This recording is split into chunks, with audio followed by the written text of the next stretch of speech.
there's a long history to the tribunal. I don't have time to get into it deeply, but there was a bunch of different iterations of the tribunal. It's actually being replaced again currently over the next 2 years. But I'll say this. They went through a major restructuring in 2014. They brought in KPMG, pretty famous Enron, you know. Yes. They brought in KPMG to do a study. And one of the problems as a pretext was, well, it's really difficult understanding decisions that are coming from tribunal members. So they came up with this Can you idea that, okay, elaborate on that? What does that mean? There were issues like were they not articulating their decisions? What was the issue that look, KPMG? you do not have to be a lawyer or have any legal training to be a tribunal member when you are dealing Oh day in, boy. day out Okay. with statute. Right. And I've looked into the hiring practices. A lot of people being brought in during the EI process were actually not even Canadian citizens. They were Oh, leverageable. shocker. They brought in people that were just in the middle of getting their PR to just mass, let's let these people go. You're Right. getting denied EI. Sorry, my boss says I have to, and I have no choice. Right.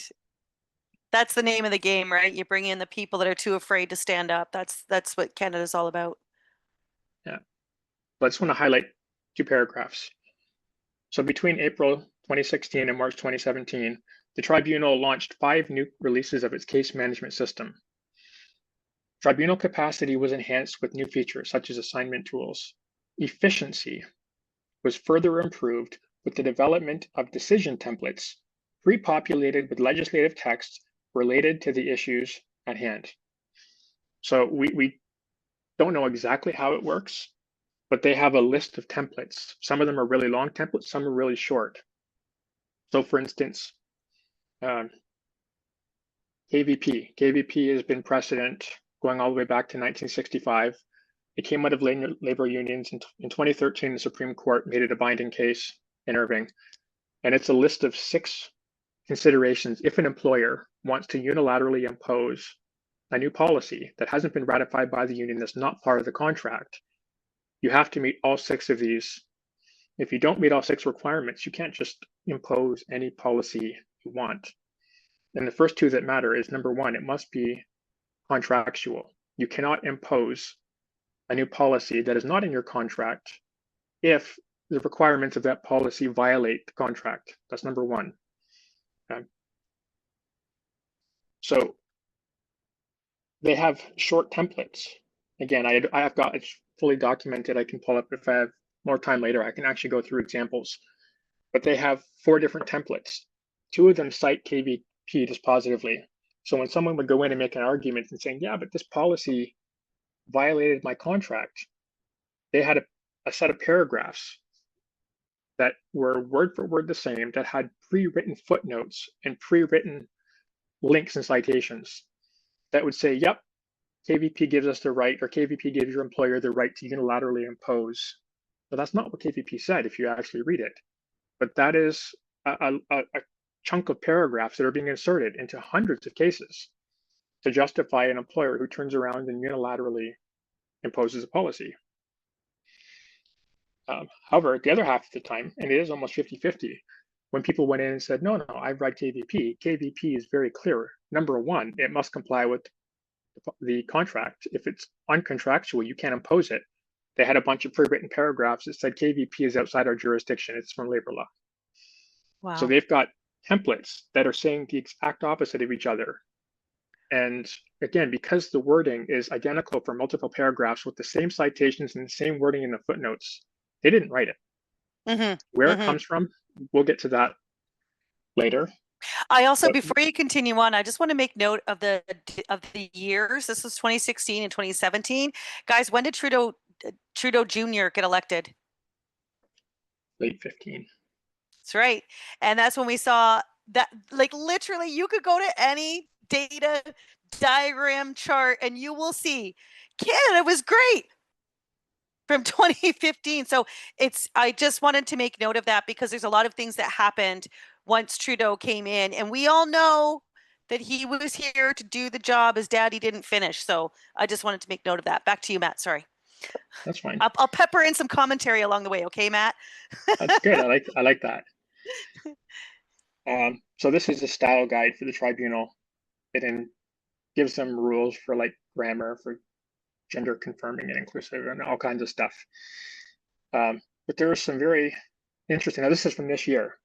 The first version was written in 2021, and this version was published in late 2024.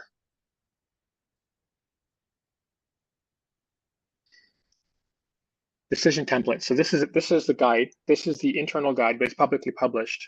That when someone starts day one as a tribunal member, this is their rule book. Are you sharing something? Because I'm not seeing it again. Oh, that is okay. It's me. There's 2 tabs now in my screen. I didn't know that. Okay, now I see it. Okay. Sorry, I feel like I've been missing out this whole time. Okay, so sorry. Decision templates. Oh, it's okay. The SST uses formatting that helps with readability. That's a pretext. Before you start writing decisions, make sure you use the most recent decision template. Why? Using Atrium decision templates has benefits. They often set out the legal tests. When my uncle went to his first hearing, we could tell they were using a template because before he was even sworn in, before his hearing started, she already said, I don't have jurisdiction to hear anything except the misconduct test. All of her other arguments, which were statutory in nature, were completely ignored. Why? Because her template told her the only test you're allowed to look at is the misconduct test. That was in the template. That's nuts. Yes, it's going to be faster in here, but I want to read one more paragraph about templates.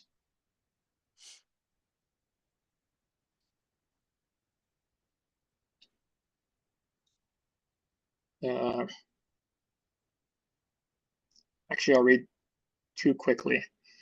A solid structure will serve as the backbone for your decision. And this is in a prior section in decision templates. So they're calling it a solid structure. They're calling it a backbone that sets out the legal tests. I've got examples that we found from cases, a very important one actually, where the tribunal member disagreed with the template, but because it's being inserted by the tool, he's not got a choice. Do I do what the template says, which I know is an unjust decision, or do I take out what the tool tells me I have to use, and now I'm violating policy because I'm erasing what the tool says I have to use and putting my own thoughts in there? So he took option C, which is I'll just explain around it. I'll let it insert its stuff, and then I'll give my reasoning why that doesn't match. The SST overturned his decision. It was a really big one, AL, on the basis that he was being inconsistent. So they said, yeah, sometimes you're saying what the template wants you to say, other times you're not. So because if it's inconsistent, we're just going to overturn the whole case. Yeah, I denied. And that tribunal member, despite having time left in his term, was no longer working. I'm not saying it's directly tied to that, but there was about 25% of the tribunal members who just left during late 2021 to mid 2022. And many of them still had time left on their appointment. So I think that's an interesting note. That's important because this is crazy. This is, do you mind if we just stop for a moment? Because you factor in, and like this is just indicative of what's happening today, right? In our current world, where all the jobs are being filled by newcomers. First of all, they don't give a shit, most of them, or they're too afraid. But now it's like a justice of the peace. No formal training in law. They're put into these roles, and they choose people that have there's different reasons for hiring different people. And I would say with my experience from JPs, it's an ego issue, right? They hire people that are yes people, and they also have a big ego, and they will win at any cost. They do not care about lying, cheating, and stealing. And then in this case, you're bringing in people who know they have no emotional tie to Canada. So it's just a job. And then you're giving them a tool that does the thinking for them. They have no background in the law. They have no idea what they're doing. And much like the Quarantine Act, where they're hiring Joe Blows off the street to administer a very serious piece of legislation, and they're just being told, here's your checkbox. Here's your checkbox. And then on top of that, you're going into a tribunal, which is administrative. It's a fake administrative court. And these tribunals should not exist. These are statutory administrative bodies. So all of this is the perfect shitstorm for people just getting the denied, right? And so this is, Matthew, this is incredible work. And I just wanted to pause on that for a moment, because this is very frustrating to see this and what's happening. And bless you, Matt, and back over to you.